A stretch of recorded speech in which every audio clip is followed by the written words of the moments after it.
And this morning, we're talking to former Chief Secretary of the Tobago House of Assembly, Mr. Ancil Dennis, about his claims that all sectors in Tobago have come to a halt under the ruling Progressive Democratic Patriots. Mr. Dennis, good morning. Thank you so much for joining us on Now.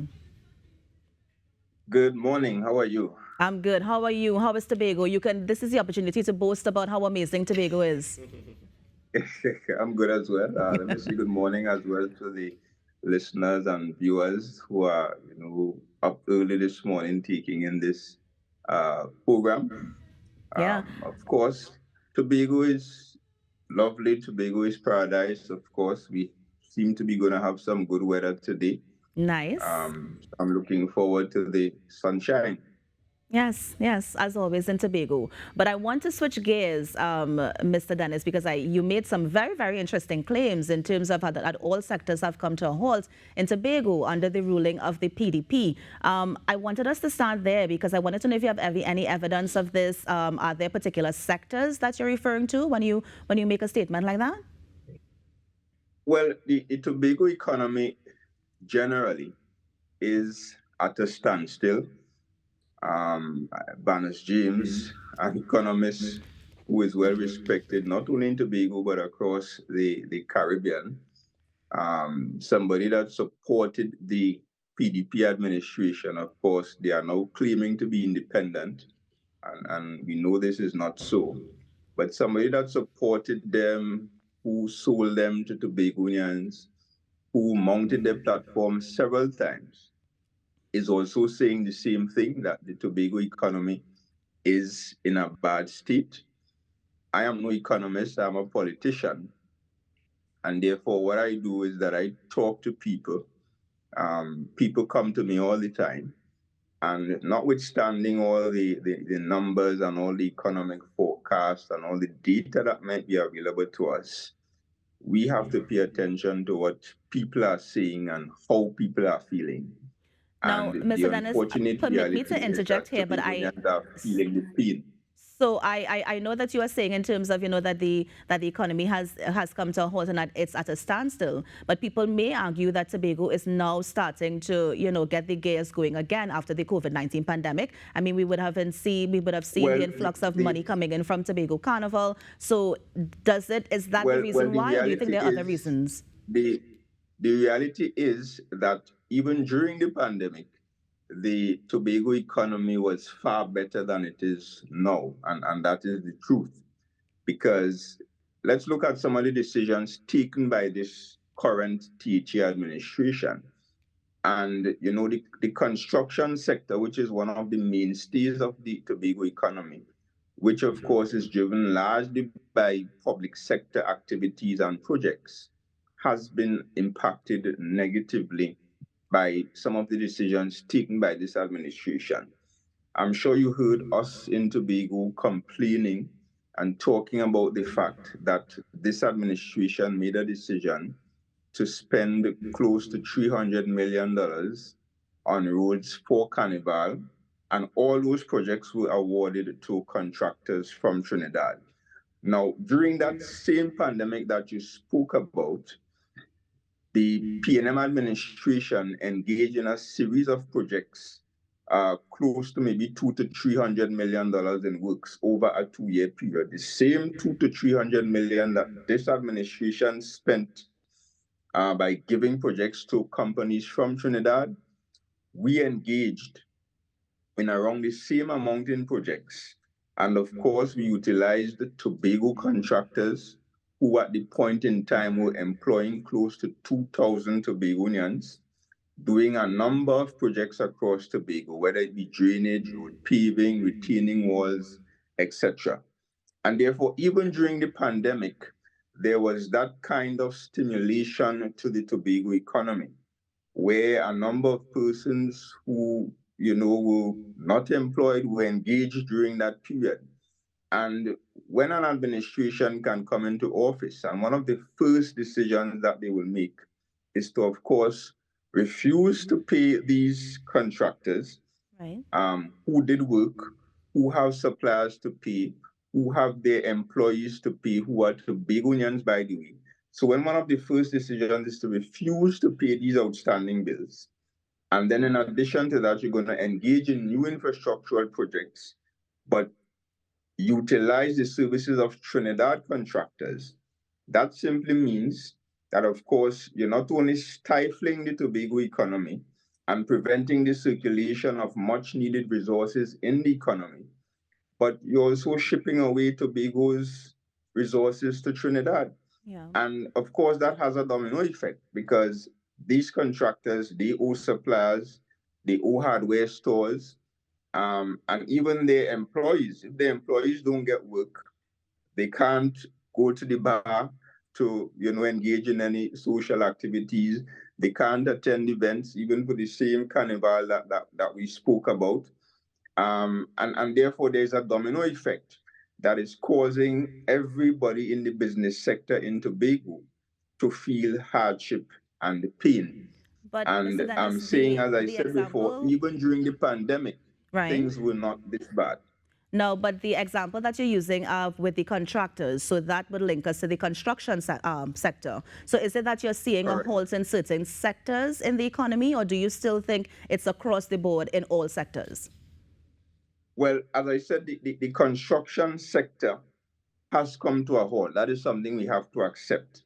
And because of that, that is having a domino effect across other sectors of the island, Right. right? Apart from the construction sector, we have even the agriculture sector in Tobago. And that sector was tremendously encouraged during the pandemic. They were motivated significantly by some of the actions and activities and policy decisions taken by the then PNM administration. For example, we were in the process of engaging in a farmland development program that was going to cost us, I think it was somewhere between 50 to 80 million dollars. I can't remember the exact figure offhand. And we were aiming to develop agricultural lands in about 4 districts in Tobago, 4 areas, and that would have placed about 200 or so farmers, Tobagonians. Some of them would have had access to state lands to that extent for the first time.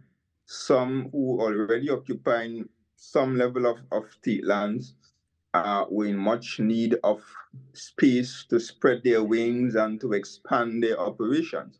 So we were in the process of doing that. The farmers were excited. They were looking forward to that process. We also established the TADCO company to ensure that we provided the requisite technical support and marketing support and product development support to the agriculture sector. And therefore, things were moving in a particular direction. And all those gains, all those positive signals have simply been eroded at this point in time. They have refused to continue that program. The TADCO company had a program recently that required them to provide food in the form of agricultural produce to Tobagonians. And guess what? Instead of taking the produce from Tobagonians, we saw farmers complaining bitterly that most 90% of the produce utilized there came from Trinidad, right? And of course, when actions like these are taken, as simple as it may seem, it impacts the pockets of these farmers.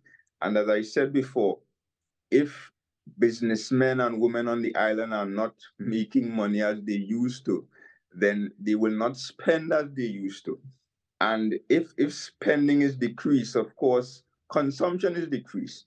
And an island of 60,000 people with a very small economy that is largely driven by THA spending, then decisions like these are going to have a major impact on the general economy of Tobago. And as I Now, said, Mr. when you Dennis, I ask want the to, average we have limited Tobagonian, time, and I have two things are quick very questions I bad. want to get into quickly. So you mentioned the agricultural program under the PNM that, boosted the agricultural sector. But what else would you do differently to get the gears grinding again in Tobago? Well, I would simply refuse to make the decisions that are being made now by this administration. I will prioritize Tobagonians and Tobago's business. And you see, the question shouldn't be what I would do differently. The question should be what was done differently, because I was there as chief secretary very recently during a pandemic, during a very difficult period. And it was simply a matter of using Tobago's money in the interest of Tobagonians. You cannot take Tobago's money and curry favor your friends in Trinidad and give away Tobago's money to Trinidad contractors. Now, Mr. Dennis, the Poacher reason why I asked Charles what you would said do it. differently Mhm. is because remember when you were chief secretary, that would have been a different time. We are moving out of the pandemic now and we're seeing different things happening, which is why I was asking you what you will do differently now that we are coming out of the pandemic and we're seeing different things happening in the economy. And again, it's a matter of prioritizing Tobago and Tobagonians. If, as a THA, you have $300 million to spend on development, then you have to ensure that that money, as far as is possible, is spent in Tobago and that it circulates in the Tobago economy, right? So I think those are basic things. Of course, we would have continued to prioritize the agriculture sector. We would have ensured that that farmland development program was up and running, and that by now 200 or so farmers would have been able to occupy those lands, get on the ground, and produce more for Tobago. We would have obviously traveled less. We would not have engaged in the levels of traveling that is taking place now with very little benefit. We have, of course, continued to engage in infrastructural projects, utilizing Tobago contractors large and small. We would have continued, of course, to prioritize the tourism sector, Right. ensuring that we develop the tourism infrastructure on the island, ensuring that we continue to push this customer service training program. There was a customer service training program that started under us where we decided that, look, we have a customer service problem on the island, and if we are serious about tourism, then we need to seriously deal with that. We started that program. I have not been hearing much about it since. I Right. hope that it's continuing. So there are a number of things that we would have done differently So if there are a we number of were things still that in you office. totally understand. And before we go, I just have one more question for you, Mr. Dennis. I know there's a school of thought who probably thinks that maybe one of the ways to get the money back into the economy is maybe to reduce the number of workers at the THA and maybe put that money towards capital projects and other sort of projects in the economy. I just wanted to hear your thoughts on this. Well, you can't just simply reduce the number of workers in the THA. You're going to have a greater problem in the economy by placing persons on the job line. And this administration, by the way, have already placed 200 to 250 persons on the bread line. And that is one of the factors creating problems as well in Tobago, the increase of unemployment.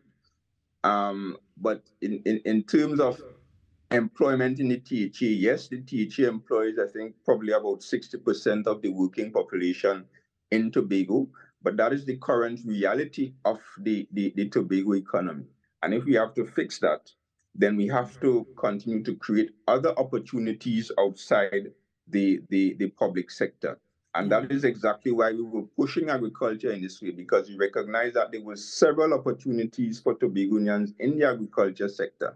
That is why as well we were striving to improve our prospects in the tourism sector, because that's again those two sectors are really the easiest opportunities for us to create alternative employment outside of the Tobago House of Assembly. So And it's we're going not to just have a to pause matter it of right cutting here, THA Mr. jobs. Dennis. So we understand agriculture, tourism, that should be the focus. So we're going to pause it right here. We're going to have you back again sometime to continue the conversation. But let me thank you so much for the time that you spent with us this morning. And I hope that whatever was said, that maybe someone was listening to get Tobago back on the track where it needs to be. So thank you so much for joining us this morning.